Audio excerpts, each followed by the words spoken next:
Hello दोस्तों, स्वागत है आपका अपने एक और यूट्यूब चैनल में। लाए हैं आपको फिर से एक नई वीडियो जिसमें आपको बताएंगे हम SIR फॉर्म जो चल रहे हैं दोस्तों। SIR फॉर्म में यानी गणना प्रपत्र को वो महिलाएं किस तरह से भरेंगी जिनकी अभी अभी शादी हुई है, 10-15 साल शादी को हुए हैं, यानी कि जिनका 2003 की लिस्ट में नाम नहीं था, वो इस SIR फॉर्म को किस तरह से भरेंगी आपको इस वीडियो में बताएंगे। ठीक है दोस्तों। तो दोस्तों, ये एक SIR का फॉर्म है। आपको बेसिक चीज़ें पता ही, लेकिन फिर भी आपको बता दे रहा हूँ मैं। सबसे पहले जन्म तिथि है, जन्म तिथि पड़ेगी। आधार कार्ड संख्या है तो डाल दीजिए, क्योंकि वैकल्पिक है, कोई ज़रूरी भी नहीं डालनी। उसके बाद मोबाइल नंबर है, मोबाइल नंबर डाल दीजिए। पिता या अभिभावक का नाम, तो दोस्तों ये महिलाएं और शादीशुदा हैं, फिर भी इनके पिता का नाम ही यहाँ पर डलेगा, क्योंकि पिता का कॉलम मांगा है तो पिता का नाम डालेंगे। उसके बाद पिता की अगर एपिक आईडी है, जो मायके के पिता हैं उनकी एपिक आईडी है तो वो डाल देंगे, पहचान पत्र संख्या। माता का नाम डालेंगे, यानी मम्मी का नाम, महिला की मम्मी का नाम, और मम्मी की पहचान पत्र संख्या है तो वो डाल देंगे दोस्तों। उसके बाद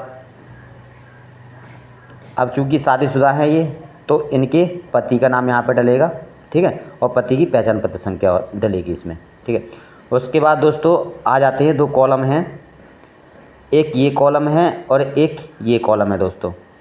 तो दोस्तों सबसे पहले इस वाले कॉलम को, जिनका नाम 2003 की लिस्ट में नहीं है वो इस वाले कॉलम को नहीं भरेंगे।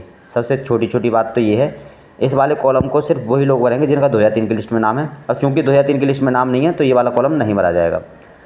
अब इस वाले कॉलम में किसकी डिटेल भरी जाएगी? अब चूँकि इनका 2003 की लिस्ट में नाम नहीं है तो इनके मायके के जो भी इनके पिता हैं, माता हैं, दादा हैं, दादी हैं, जिनका भी नाम 2003 की लिस्ट में है, मान लीजिए किसी के पिता का नाम 2003 की लिस्ट में नहीं है, बहुत टाइम पहले ही निकल चुके हैं वो, तो उनकी मम्मी का देखेंगे, मम्मी का नहीं तो दादा का देखेंगे, दादा नहीं दादी का देखेंगे।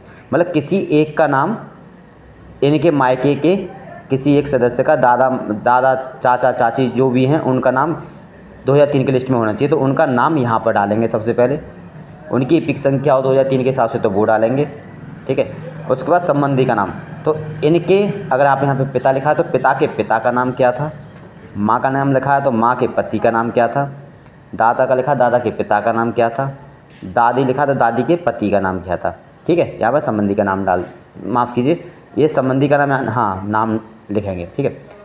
अब इस वाले कॉलम में क्या डालना है? अब अगर पिता की डिटेल दे रहे हैं तो पिता की लिखेंगे, मम्मी की डिटेल दे रहे हैं तो मम्मी लिखेंगे संबंध में, दादा की डिटेल लिख रहे हैं तो दादा लिखेंगे, दादी की लिख रहे हैं तो दादी लिखेंगे, ठीक है। ये संबंध का हो गया कि आप किसकी डिटेल आप दे रहे हैं, ठीक है। उसके बाद ज़िले का नाम डाल देंगे 2003 के हिसाब से, राज्य का नाम डाल देंगे, और निर्वाचन क्षेत्र का नाम 2003 की लिस्ट के हिसाब से, जो आपको पहले भी मैं वीडियो में बता चुका हूँ, 2003 की लिस्ट के हिसाब से वोटर लिस्ट 2003 की जो वोटर लिस्ट है उसके लेफ़्ट कॉर्नर में आपका क्षेत्र का नाम और क्षेत्र की संख्या मिल जाएगी, और राइट कॉर्नर में आपको भाग संख्या मिल जाएगी, और क्रम संख्या जो होता है, जो जहाँ पे भी वोटर लिस्ट में नाम है, निर्वाचक का इनका नाम है, वही क्रम संख्या होती है, ठीक है। तो ये एक छोटा सा फॉर्म है, बहुत ही सिंपल है, बस इतना से याद रखना है कि जिनका 2003 की लिस्ट में नाम नहीं है उनके पिता की डिटेल यहाँ पर डलेगी, पिता माता की डिटेल, ठीक है, और जिनका 2003 की लिस्ट में नाम है उनकी स्वयं की डिटेल यहाँ पर पड़ेगी, ठीक है। यहाँ पर साइन कर देंगे और यहाँ पर फ़ोटो लगा देंगे। दोस्तों अगर वीडियो अच्छी लगी हो तो लाइक कर दीजिए, चैनल को सब्सक्राइब कर दीजिए।